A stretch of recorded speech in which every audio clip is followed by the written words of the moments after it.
Hai, Assalamualaikum. Nama saya Mas Ayu Azhar binti Mahudin.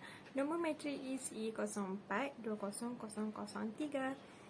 Hari ini saya nak ceritakan tentang buku skrip yang telah saya hasilkan. Okey, buku skrip yang telah saya hasilkan ni bertajuk Adat Resam 3 kaum utama di Malaysia, iaitu Melayu, Cina dan India. Okey, ini buku skrip yang saya telah hasilkan. Ini muka surat pertama, saya ada muka depan. Ini isi kandungan. Muka surat pertama ada pengenalan, dan kedua saya bahagikan ada antara kaum lah. Ada resam pertama kaum Melayu, lepas tu kaum Cina dan kaum India. Ini pengenalan yang telah saya hasilkan. Adat resam ni ialah adat yang diamalkan atau digunakan pada zaman nenek moyang kita dahululah. Tapi sekarang ni ada je adatnya yang dah tak guna dan tak diteruskan lagi, dan ada yang diteruskan lagi oleh orang-orang zaman sekarang. Semua kandungan dalam ni saya cari dalam laman Google, dan semua gambaran yang telah saya tunjukkan dalam ni hanyalah untuk pengetahuan sahaja. Kaum Melayu, kita ada semasa mengandung, iaitu aktiviti melenggam perut, ataupun orang panggil kirim perut. Kirim perut ni dilakukan oleh masyarakat Melayu di bahagian utara semenanjung Malaysia, dan di sesetengah tempat dikenali sebagai mandi tian. Upacara ini dilakukan kepada wanita yang mengandung anak sulung ketika kandungannya berusia dalam lingkungan 7 ataupun 8 bulan. Ia dijalankan oleh seorang bidan untuk membuang geruh atau kecelakaan yang mungkin menimpa wanita hamil yang bakal bersalin, dan membetulkan kedudukan bayi di dalam perut. Masuk ke surat yang seterusnya, iaitu selepas bersalin. Selepas bersalin atau selepas melahirkan anak, kelazimannya bayi lelaki akan diazankan di kedua-dua belah telinganya, manakala bayi perempuan akan diiqamatkan. Biasanya bapa atau datuk bayi tersebut akan melakukan upacara ini, dan upacara ini masih diteruskan lagi lah pada masa sekarang. Yang kedua iaitu tanggal pusat ataupun cuci lantai. Pada ketika itu, adat cuci lantai ini akan diadakan masa tertanggalnya pusat lah, di setengah tempat. Ia juga dipanggil adat naik buai, kerana selagi bayi itu belum tanggal pusatnya, dia tidak boleh dibuaikan dan tidur berasingan dengan ibu. Adat ni seelok-eloknya dilakukan pada hari Isnin atau Khamis sahaja.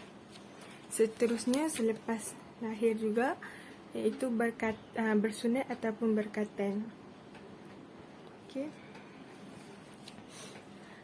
Adat bersunat ni bagi bayi perempuan itu seeloknya dilakukan ketika bayi dan masih kecil, beberapa hari selepas dilahirkan lah. Namun demikian, kebanyakan kanak-kanak perempuan akan menjalani upacara ni sekurang-kurangnya ketika berumur 1 tahun atau lebih. Adat ini akan dijalankan oleh bidan. Bagi kanak-kanak lelaki, mereka akan menjalani adat bersunat atau juga dipanggil berkatan ketika umur mereka dalam lingkungan 8 hingga 12 tahun. Adat berkatan ini dijalankan oleh Tok Mudim. Zaman sekarang ni, berkatan atau bersunat ni boleh dijalankan di klinik-klinik swasta dan klinik kerajaan dekat kawasan. Dan adat ni juga diteruskan kerana banyak kebaikan. Seterusnya, perkahwinan. Perkahwinan ni bermula dengan merisik, meminang, bertunang dan majlis perkahwinan. Merisik ni, adat ni juga dipanggil meninjau ataupun menengok. Tujuan adat ini adalah dilakukan untuk memastikan bahawa gadis yang dihajati oleh seseorang tu tiada milik sesiapa lagi lah. Macam dia nak bagi tengok tingkah laku si pengantin perempuan ni. Dia nak bagi tengok bakal isteri tu lah. Macam dia pergi tengok tingkah laku dia sopan santun ke, macam mana ke. Lepas tu nak tahu dia tu siapa punya ke, belum berpunya ataupun dah berpunya. Lepas tu selepas selesainya merisik, kita ke meminang. Okey. Setelah diketahui bahawa gadis tersebut belum berpunya, pihak keluarga lelaki akan menetapkan hari untuk menghantar satu rombongan peminangan. Urusan peminangan akan dilakukan oleh kaum keluarga terdekat pihak lelaki. Adat ini dilakukan bagi menyatakan tujuan mereka yang sebenar secara rasmi. Saudara mara kedua-dua belah pihak akan berunding untuk menetap tarikh dan masa yang sesuai untuk adat bertunang pula. Bertunang. Selepas perbincangan diadakan, majlis pertunangan akan dilangsungkan. Pihak lelaki akan diwakilkan oleh ahli keluarga dan saudara mara terdekatnya untuk upacara bertunang. Pada hari tersebut, pengantin pihak lelaki ni hantar wakil je. Lelaki yang nak kahwin tu tak boleh datang di hari bertunang ni. Tu dia kena bawa hantaran yang terdiri daripada tepak sirih atau sirih junjung sebagai bingkasan utama, ataupun sebagai pembuka bicara lah. Sebelum masa bincang tengah bercakap tu, akan kunyah dululah sirih ataupun sirih pinang tu. Lepas tu bawa sebentuk cincin beserta hantaran lain seperti bunga rampai, buah-buahan, kuih muih ataupun pakaian. Seterusnya, majlis pernikahan. Persiapan akan dijalankan termasuklah mendirikan khemah, mendirikan khemah tetamu, menyiapkan pelamin, menyiapkan bilik pengantin serta menyediakan bunga telur. Majlis perkahwinan juga dikenali sebagai hari langsung atau hari bersanding. Ia merupakan kemuncak istiadat perkahwinan pada hari pengantin digelar raja sehari. Dan bila bersanding ni dilakukan, ada adat-adat yang saya tak sebutkan, iaitu renjis air mawar, lepas tu taburkan macam tepung tawar orang panggil, macam tu. Lepas tu saya ceritakan dalam kematian adat Melayu.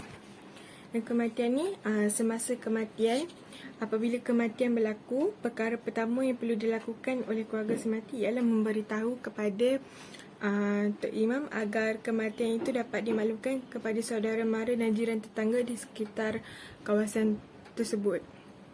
Di kampung-kampung misalnya, pengumuman akan dibuat dekat masjid macam tu. Lepas tu mayat tersebut akan diletakkan di ruang tengah dan dibaringkan serta ditutup dari kepala hingga kaki dengan sehelai kain. Selalunya menggunakan kain batik panjang dan kain putih untuk muka, kain batik panjang dada hingga ke kaki. Kepalanya dihadapkan ke arah kiblat dan kedua tangan-tangannya pula dikiam. Kiam macam kita solat tu lah. Untuk orang yang menziarahi si mati akan menyedekahkan Al-Fatihah ataupun Yasin. Pada kebiasaannya, di hadapan mayat itu diletakkan sebuah tempat bara kemenyan akan dibakar. Tu ada orang dululah. Sekarang kalau orang meninggal dah tak bakar dah kemenyan apa semua ni. Dan satu lagi kebiasaannya, tabung untuk sedekah pun akan disediakan. Macam letak kat pintu masuk macam tu. Macam letak ni lah, bagi sedekah lah. Macam tanda rasa macam bagi sedekah lah kan orang meninggal kan. Lepas tu maybe dia macam bagi semangat balik kat dia kan, macam tu. Lepas tu semasa mayat masih berada di dalam rumah, sebarang jamuan tidak boleh diadakan lah. Macam menghormati, macam orang dulu-dulu ni menganggap bila nyawa tu dicabut oleh malaikat, pendapat orang dulu-dulu, apabila nyawa itu ditarik oleh malaikat, terdapat macam ada darah-darah di dalam rumah macam tu. So bila ada makanan dalam rumah tu macam jadi najis lah, macam darah tu kena macam tu. Sebab tu lah orang dulu-dulu tak bagi makan dalam rumah tu. Bukan orang dulu je lah, sekarang pun sama je, tak boleh macam tu. Lepas tu mayat tu juga kebumikan secepat mungkin. Sebelum dikebumikan, mayat dimandikan oleh tukang mandi. Mayat dimandikan dengan tertib dan cermat. Mayat perempuan akan dimandikan oleh tukang mandi mayat perempuan. Begitulah. Kalau lelaki akan dimandikan tukang mandi mayat lelaki. Namun begitu, mereka yang paling baik mandikan mayat ialah kalangan ahli keluarga si mati lah. Macam lebih baik ahli keluarga sendiri yang mandikan ahli keluarga yang mati tu kan. Kalau orang luar macam mayat pun tahu malu lah macam tu. Sebab ikutkan memang itulah yang terbaik. Seterusnya, jenazah dikapankan iaitu dengan cara membalut badan mayat dengan kain putih. Bagi jenazah lelaki ni, mereka peluk dalam 3 lapis kain, manakala kalau perempuan pula 5 lapis beserta telekung. Jenazah juga dipakaikan celak dan dibubuh kapur barus sebagai penghormatan terakhir. Ahli keluarga terdekat dan muhrim dibenarkan cium mayat lah, macam sayang mayat tu untuk kali terakhir. Tapi air mata tak boleh menitis kena dekat mayat, macam tak boleh nangis macam tu. Mayat seterusnya disemayangkan sama ada di rumah ataupun di masjid. Seterusnya, sebelum jenazah dimasukkan dalam keranda, seorang wakil waris si mati akan memberi ucapan ringkas dan memohon maaf bagi pihak si mati jika selama hayat ni beliau pernah berusaha dengan seseorang. Macam dia memberi ucapan untuk minta maaf lah, macam wakilkan untuk minta maaf lah dekat orang yang hadir tu. Kalau ada si mati ni buat salah ke ataupun macam hutang ke, dia akan cakap waktu ni lah. Macam dia akan cakap kalau si mati ni ada hutang ke apa, tuntut dengan dia macam tu. Seterusnya, semasa pengebumian, selepas jenazah dimasukkan dalam keranda dan diusung ke tanah perkuburan, kaum lelaki digalakkan menghantar jenazah hingga ke kubur. Sebaliknya, macam wanita ni kuranglah sebab takut meratapi pembagian si mati.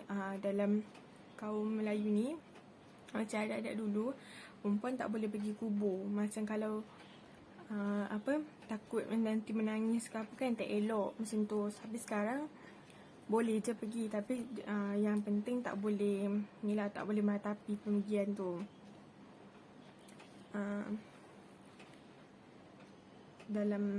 Sebelum ditimbus, ya atau sesiapa yang hadir akan turun dalam kubur untuk membuka papan tutup keranda dan mengiring mayat untuk membuka ikatan di kepala. Seterusnya, kepala mayat akan disendar dengan tanah yang telah dikepal-kepal dan selepas diazankan di telinganya, barulah keranda ditutup dan tanah ditimbus. 2 batang batu nisan tertulis nama, tarikh lahir dan juga tarikh kematian akan dicacat di atas kubur sebagai tanda. Seterusnya, upacara talqin dijalankan oleh Tok Imam. Selepas talqin dan doa selamat, air yang disiram atas kubur si mati dari bahagian kepala hingga bahagian kaki sehingga habis. Kemudian bunga rampai pula ditabur. Ini adalah adat lah dalam Islam. Rasanya benda ni tak wajib pun. Cuma dalam adat Melayu, benda tu wajib lah. Bukan wajib lah, dia macam benda tu elok lah, macam untuk kali terakhir kan, macam tu. Dan sekarang ni macam batu nisan tu tempah selepas habis ke bumi tu, baru tempah untuk batu nisan tu dicucuk lah. Sekarang ni lepas je ke bumi, letak je macam kayu ikat dengan kain putih macam tu sebagai tanda dulu. Terus selepas pada tu tempah batu nisan dan barulah pergi cucuk semula. Macam selalunya macam tu lah. Selepas pengumian, kenduri arwah dan doa selamat akan diadakan oleh keluarga si mati selepas jenazah selamat dikebumikan, dan ia diadakan pada hari pertama hinggalah hari ke-7 dan seterusnya hari ke-40 atau hari ke-100 hari. Tujuannya adalah untuk mendoakan kesejahteraan si mati yang berada dalam alam barzah. Ada juga masyarakat Melayu yang menggunakan adat turun batu, iaitu menimbus kubur si mati dengan batu kecil dan membina pagar kecil pusara tersebut selepas 100 hari seseorang tu meninggal dunia. Macam letakkan bata di sekeliling kubur untuk itulah bila genapnya 100 hari macam tu. Sekarang orang buat adat tu, orang anggap benda tu nak mencantikkan kubur lah, macam tu. Okey, ni yang saya bacakan. Okay. Masyarakat kaum Cina. Okay. Kaum Cina. Okay. Ini semasa mengandung. Okay, semasa mengandung ni wanita Cina ni kalau mengandung dia tak boleh buat kerja macam kerja berat-berat. Macam biasalah orang mengandung memang tak boleh buat kerja berat-berat. Lepas tu setiap tindak tanduk dan penggerakan dia sentiasa dipantau. Dan seterusnya masyarakat Cina ni mementingkan anak lelaki, iaitu mementingkan keturunan anak lelaki lah untuk pewarisan harta ataupun meneruskan warisan nenek moyang macam tu. So, seterusnya dalam masyarakat Cina ni ibu mertua yang bertanggungjawab untuk menjaga ibu mengandung ni. Macam bila menantu dia mengandung, ibu mertua dia kena jaga, bukan suami dia, macam tu. So, seterusnya kita cerita pasal pantang larang semasa mengandung bagi kaum Cina. Tidak boleh mengeluarkan kata-kata kasar atau dilarang memukul binatang bertujuan menghindari bayi ni terkena badi macam tu. So sebab sewaktu mengandung ni lebih baik mengelakkan sebarang konflik atau perselisihan faham. So tidak boleh beri nama ni semasa bayi tu belum lahir lah. Macam dalam tengah mengandung tak boleh bagi nama. Lepas tu wanita hamil juga tidak digalakkan lah terlalu kerap untuk menggosok perut dia. Seterusnya wanita yang hamil ni dilarang sama sekali makan makanan yang tajam seperti nanas, mangga. Dielakkan makan dengan banyak. Okay, dalam orang Melayu pun tak boleh jugalah makan benda-benda tajam ni sebab bahayalah kan untuk kandungan. Okay, seterusnya saya nak ceritakan tentang info tambahan. Mereka ni juga digalakkan untuk bekerja untuk melancarkan proses untuk bersalin. Seterusnya selepas bersalin, iaitu proses berpantang. Berpantang ni bagi masyarakat wanita Cina ni yang baru melahirkan anak terpaksa berpantang selama 40 hari, iaitu sama je macam kaum Melayu. Ibu tidak dibenarkan mandi air sejuk kerana dibimbang masuk angin. Seterusnya, pusat bayi yang baru dilahirkan diikat dan dililit dengan sehelai kain pada perutnya. Dari segi pemakanan, masyarakat Cina menggunakan sejenis arak yang dibuat dengan beras diperam dan dalam masakan mereka. Macam gunakan air beras, peram air beras dan bagi minum lah. Jadi sejenis macam arak macam tu. Seterusnya dalam berpantang ni juga, masyarakat Cina ni mengadakan kenduri. Okey, kenduri masyarakat Cina ni turut apabila bayi tu berusia dalam sebulan. Kuih khas yang berbentuk bulat berwarna merah dan kuning yang berintikan kacang atau tausu serta telur yang diwarnakan dengan warna merah. Okey, ni selepas bersalin juga, ini adalah pemberian nama lah. Okey. Nama orang Cina ni terdiri daripada 3 perkataan. Dimulakan dengan yang pertama itu nama keluarga. Lepas tu patah kedua mewakili nama segenerasi di kalangan adik-beradik dan sanak saudara. Nama ketiga pula merupakan nama bagi panggilan diri sendiri. Macam ada 3.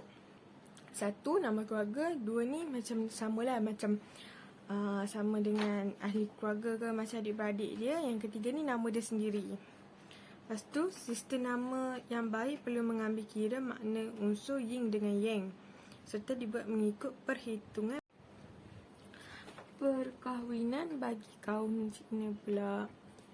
Okay. Terdapat 3 upacara yang dijalankan oleh masyarakat Cina di Malaysia semasa suatu perkahwinan diadakan, iaitu perkahwinan sivil, di mana bakal pengantin itu perlu berdaftar dahulu sebagai suami isteri yang sah dari segi undang-undang. Yang kedua, upacara minum teh, iaitu merupakan satu budaya tradisional Cina di mana pengantin baru memberi teh kepada ahli keluarga yang lebih tua untuk minum sebagai tanda pengenalan satu sama lain. Yang ketiga, jamuan makan. Pada jamuan ini, semua saudara mara dan kawan-kawan akan dijemput. Dan yang pada kebiasaannya, upacara perkahwinan sivil dan upacara minum teh adalah untuk dihadiri oleh saudara mara yang rapat sahaja. Okey, ni kematian dalam kaum Cina. Pelawat dalam majlis kematian ni, pelawat seharusnya tidak memakai pakaian berwarna lah. Macam kita menghormati lah, macam tak adalah pakai warna merah ke. Warna merah tu dia ikut orang Cina ni, pakaian dia ikut waktu tau. Macam Cina ni macam baju merah untuk hari apa, baju hitam untuk apa, baju muram ni pula untuk apa, macam tu. Okay, pada kematian ni pula digalakkan pakai pakaian hitam ataupun warna yang tidak ceria lah, macam warna kusam macam tu.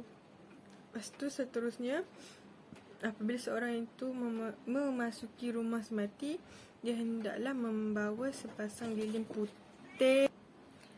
Apabila seseorang itu memasuki rumah semati, dia hendaklah membawa sepasang lilin. Lilin tu warna putih lah, duit kertas dan lain-lain, alat sembahyang untuk diberikan kepada keluarga si mati. Sekarang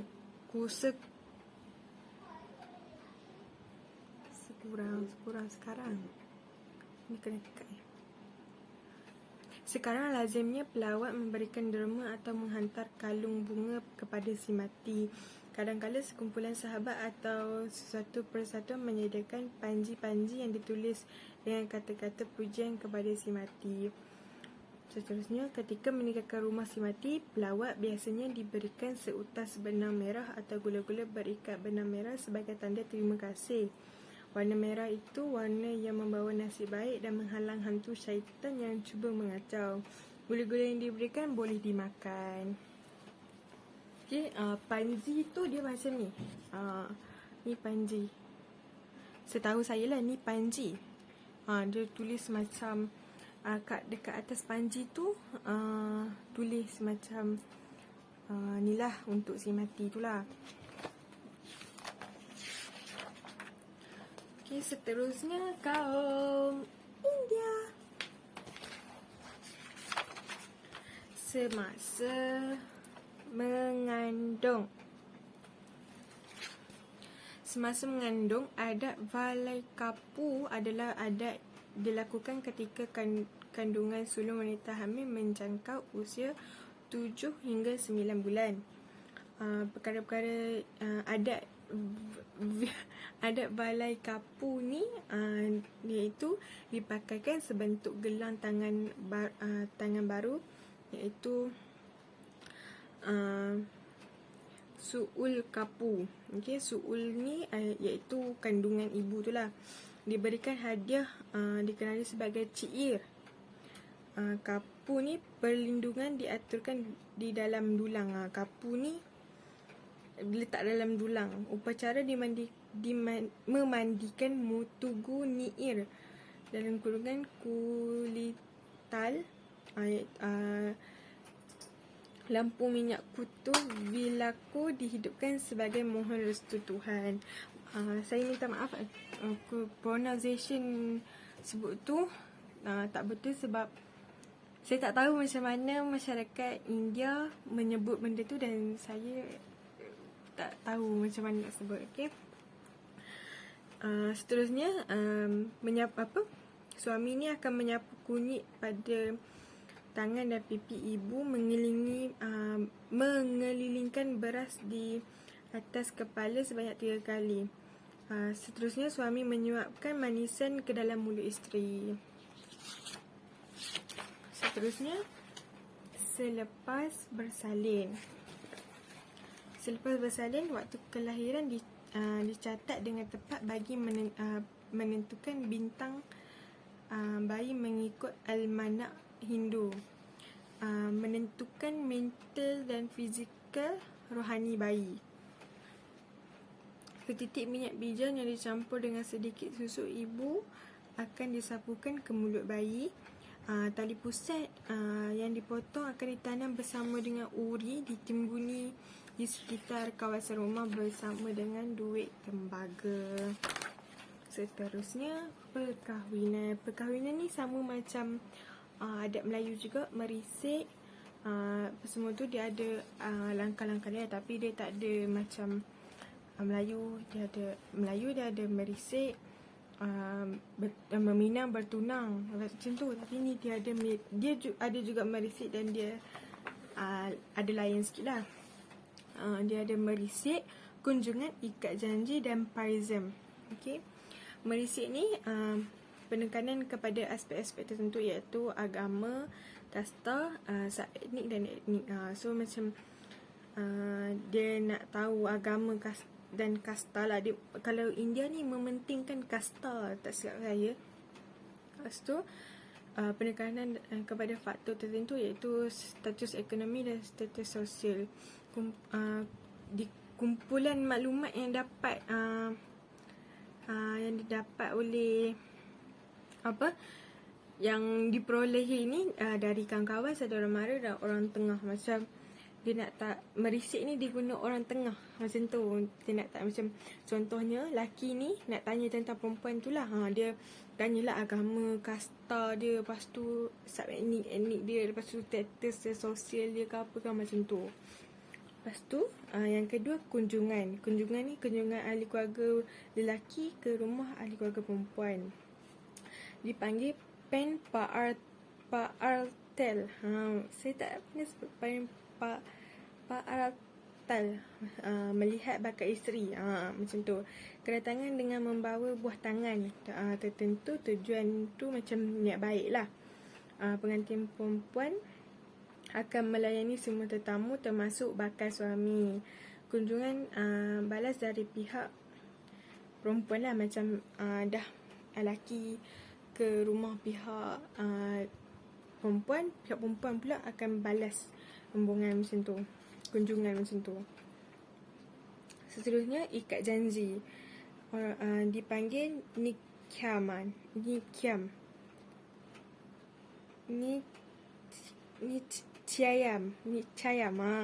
Saya tak tahu ejaan dia. Ya, nichayam macam tu. Setelah capai persetujuan perbincangan, perbincangan ni dilakukan oleh bapa dengan bapa lah, macam tu. Bakal pengantin lelaki akan melafazkan macam ikat janji ataupun melafazkan janji dia lah, macam tu. Menukar sirih pinang. Sirih pinang ni juga macam adat Melayu juga. iaitu dipanggil Taam Bulan Marutel.